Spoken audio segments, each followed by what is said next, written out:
kakapoy. Ay dito, maganahan sila, ato ta dito kay naikaon, amo abot gud dito. Ato ta dito kay lipay-lipay nato mga barkada nimo, ato dito.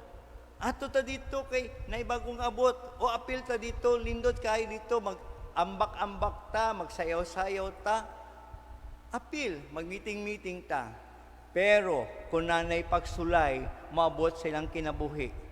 Nanay mga bulahaton na imuon, nanay mga commitment, gidiman alang kanila, kay mabaw ragot ang ilang kinabuhi, malawos ragot, mawala ragot. Mo na makita nimo, apil dinhi, apil na po dinhi, apil na po dinhi, apil na po dinhi. Tanaw, nanapoy kaaway dinhi, nakikaway na po, balhin na po, nakikaway na po, balhin na po, nangigi dinhi, nangidi dinhi, nangigi, balhin-balhin. Hulili lalom ang iyang espirituhanong kinabuhi. Moni ang klaseng tigpaminaw sa pulong sa Ginoo na naa sa batuhon. Paggana-gana ragyod. Ay katulo, nasa sampinit. Simba matag adlaw, nay novena, nay debosyon, apan na ay gitangkig na habak sa iyang hawak. Dayon, kumusa, ato na po, albularyo na po. Ang albularyo na po, gisigbin na po ka. No? So, minunta, daghang attachment in life. Daghang attachment in life. Attachment niya sa mga bisyo na dili kabiyaan. Bisyo sa paghubog-hubog, bisyo sa pagsugal, bisyo sa siging laang, bisyo na siging marites, tinuod. Pero nagpabili siya siyang bisyo. Siyang kinaiyan na dili mabiyaan, maldita gihapon, igihan gihapon, suyaan gihapon, dalo gihapon, no? Himantayon gihapon, dili po niya mabiyaan na. And then makita nimo na iyang attachment in life, iyang lagot, sige ra po sa gunaw na para ugma, pag-ugma, wala na gunaw na unsay naakaron. O napoy say attachment in life na dili niya mapagawa, dili niya mabuhian ang iyang kalagot. Siya mga lolo-lola na ngamatay na, mamamagpapa na ngamatay na, there is an attachment in life. Tinuon mo turok ang binhi. Mamulak, pero ginagmay, o mataktak pagani ang bulak. Mamunga, mataktak tingali, kung mahinog manggani, aslom ang bunga, walay bunga. Kini ang mga tao na diligod mo tubo. Kay daghang pagod siyang mga giatat sa iyang kinabuhi. Wala nakaderecho sa Ginoo ang pagsalig niya. Ang iyang gisaligan, iyang security in life, iyang bisyo, iyang kinaiya, iyang security in life, kana mga tuo-tuo mo kana, no? One time ato kog balay ba, nindot, na-cross sa kuan, sa pertahan. Pag-abot sa krestahan, na altar. Pag-abot sa altar, na may tubig. Nanong na tubig ni Lola? Ay dre, kung na'y panulay, mugimok man ng tubiga. Oh, tanawarag yun.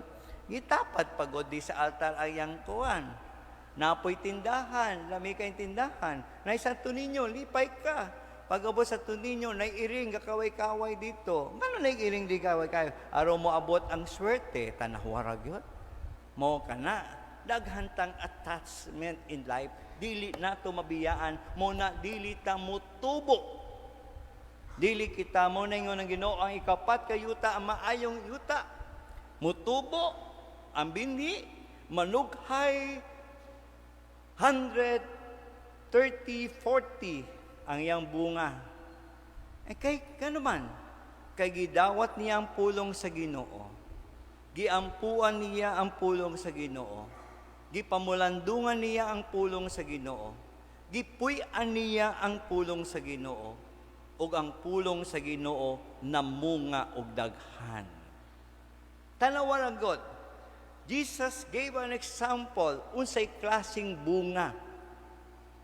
Before siya dito sa Garden Gethsemane, giugasan niyang tiil sa mga apostoles.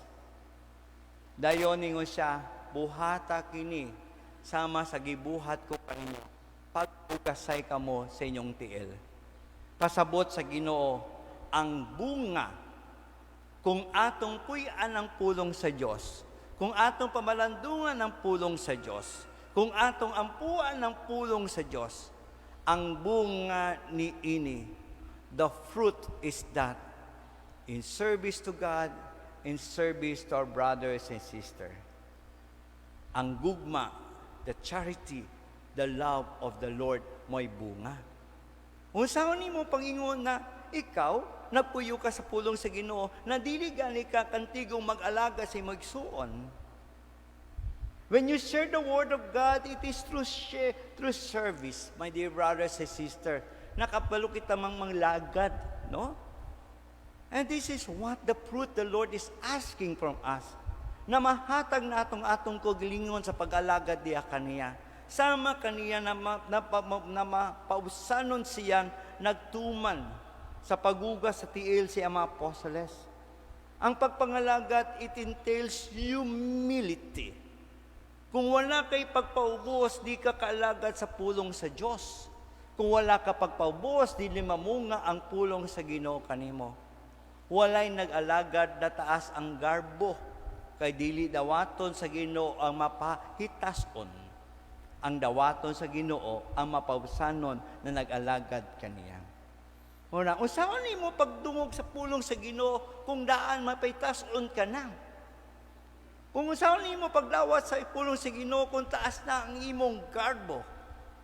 In order for us to become a good soil, open, kinanlan ang kinayang mapausanon na andam mo dawat sa pulong sa Diyos.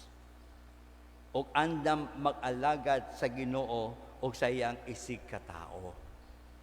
And sumingon ta, the person who live the Word of God, mamungag kining daghan sa iyang pagpalagad sa Diyos o sa iyang isig katao. Muni, hagit ka na to. And the Lord is telling us, mamunga ka mong daghan. And the Lord is waiting for us na mamunga kita.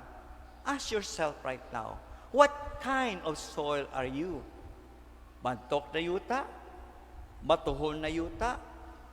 Yuta na punog sampinit? O maayong yuta? Of course, we will choose maayong yuta. But then, ask yourself, unsa may imong bunga?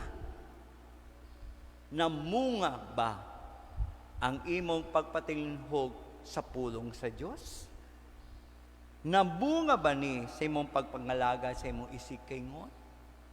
Namunga ba gini sa pagpangalagad nimo sa Ginoo? Amen. Amen. Palihog manindog.